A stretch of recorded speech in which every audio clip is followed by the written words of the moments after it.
Hello everyone. आज हम 12वीं के सोशियोलॉजी के महत्वपूर्ण प्रश्नों को हल करेंगे जो आपकी परीक्षाओं में आ सकते हैं। पहला प्रश्न, सामाजिक परिवर्तन का क्या अर्थ है? सामाजिक परिवर्तन समाज के आधारभूत परिवर्तनों पर प्रकाश डालने वाला एक विस्तृत एवं कठिन विषय है। इस प्रक्रिया में समाज की संरचना एवं कार्य प्रणाली का नया जन्म होता है। इसके अंतर्गत मूलतः परिस्थित वर्ग, स्तर तथा व्यवहार के अनेकानेक प्रतिमान बनते हैं और बिगड़ते हैं। समाज गतिशील है और समय के साथ परिवर्तन असंभावी है। आधुनिक संसार में प्रत्येक क्षेत्र में विकास हुआ है तथा विभिन्न समाजों ने अपने तरीके से इन विकासों को समाहित किया है, उनका उत्तर दिया है, जो कि सामाजिक परिवर्तनों में परिलक्षित होता है। इन परिवर्तनों की गति कभी तीव्र रही है, कभी मंद रही है। कभी कभी ये परिवर्तन अति महत्वपूर्ण रहे हैं तो कभी कभी बिल्कुल महत्वहीन रहे हैं। कुछ परिवर्तन आकस्मिक होते हैं, हमारी कल्पना से परे, और कुछ ऐसे होते हैं जिसकी भविष्यवाणी संभव थी। कुछ से तालमेल बिठाना सरल है, जबकि कुछ को सहज स्वीकारना कठिन है। कुछ सामाजिक परिवर्तन स्पष्ट है एवं दृष्टिगत है, जबकि कुछ देखे नहीं जा सकते, उनका केवल अनुभव किया जा सकता है। अगला प्रश्न है, औद्योगिकीकरण क्या है? औद्योगिकीकरण एक सामाजिक तथा आर्थिक प्रक्रिया का नाम है। इसमें मानव समूह की सामाजिक आर्थिक स्थिति बदल जाती है। इसमें उद्योग धंधों का बोलबाला होता है। वस्तुतः आधुनिकीकरण का एक अंग है। बड़े पैमाने पर ऊर्जा खपत, बड़े पैमाने पर उत्पादन, धातु कर्म की अधिकता आदि औद्योगिकीकरण के लक्षण हैं।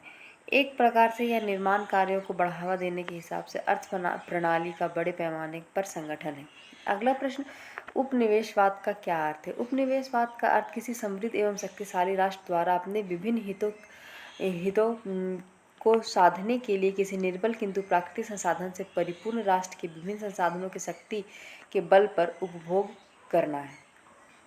अगला प्रश्न, नगरीकरण से क्या तात्पर्य है? नगरीकरण विकास की प्रक्रिया का एक अंग है। ग्रामीण क्षेत्रों की जनसंख्या का नगरीय क्षेत्रों में परिवर्तन आर्थिक विकास की दृढ़ कसौटी है। पिछड़े हुए स्थिर समाज में नगरीकरण की प्रक्रिया वस्तुतः धीमी होती है, क्योंकि ग्रामीण क्षेत्रों में रहने वाले लोगों के लिए रोजगार उपलब्ध कराने में नगर सक्षम नहीं होते। किंतु फिर भी ग्रामीण जनसंख्या का शहरों की तरफ तेजी से पलायन रोजगार पाने के उद्देश्य से ही होता है, और इस स्थिति में पलायन तब तक तेज हो जाता है जब पूंजी गहन उद्योग के बजाय श्रम गहन उद्योग पर बल दिया जाता है।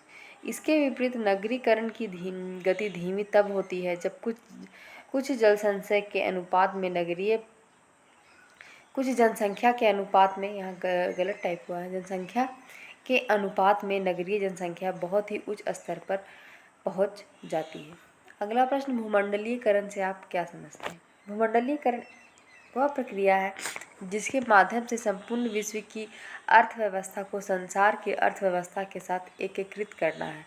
वस्तुओं, सेवाओं, व्यक्तियों और सूचनाओं का राष्ट्रीय सीमाओं के आर पार स्वतंत्र रूप से संरचना ही वैश्वीकरण या भूमंडलीकरण कहलाता है। भूमंडलीकरण की शुरुआत भारत में सन 1991 में अपनाई गई नई आर्थिक नीति से भूमंडलीकरण की शुरुआत हुई। भूमंडलीकरण का आशय विभिन्न देशों के बाजारों एवं उनमें बेची जाने वाली वस्तुओं के एकीकरण से, जिसमें विदेशी व्यापार की बढ़ती हुई प्रवृत्ति, उन्नत प्रौद्योगिकी की निकटता आदि के कारण विश्व व्यापार को बढ़ावा मिलता है। भूमंडलीकरण से संपूर्ण विश्व में परस्पर सहयोग, समन्वय से एक बाजार के रूप में कार्य करने की शक्ति और प्रोत्साहन मिलता है।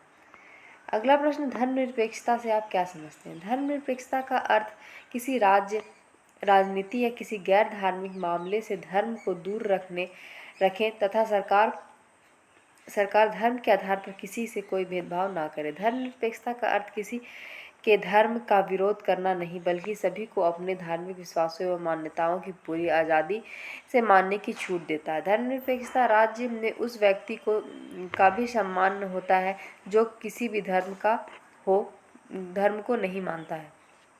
धर्मनिरपेक्षता के संदर्भ में धर्म व्यक्ति का नितांत निजी मामला है, जिसमें राज्य तब तक हस्तक्षेप नहीं करता जब तक विभिन्न धर्मों की मूल धारणाओं में आपस में टकराव की स्थिति उत्पन्न ना हो। अगला प्रश्न, सूचना का अधिकार अधिनियम क्या है? सूचना का अधिकार अधिनियम का मूल उद्देश्य नागरिकों को सशक्त बनाना, सरकार के कार्य में पारदर्शिता और उत्तरदायित्व को बढ़ावा देना, भ्रष्टाचार को नियंत्रित करना और वास्तविक अर्थों में हमारे लोकतंत्र को लोगों के लिए कामयाब बनाना। यह स्पष्ट है कि एक जानकार नागरिक प्रशासन के साधनों पर आवश्यक सतर्कता बनाए रखने के लिए बेहतर सक्षम है और सरकार को अधिक जवाबदेह बनाता है। यह कानून नागरिकों को सरकार की गतिविधियों के बारे में जानकारी देने के लिए एक बड़ा कदम है। अगला प्रश्न, सांस्कृतिक परिवर्तन क्या है? समूह में साथ साथ जीवन व्यतीत करने के लिए आवश्यकता है कि कुछ नियमों विधान की जो व्यक्ति पारस्परिक संबंधों, व्यवहारों और क्रियाओं को निर्देशित एवं नियमित कर सके।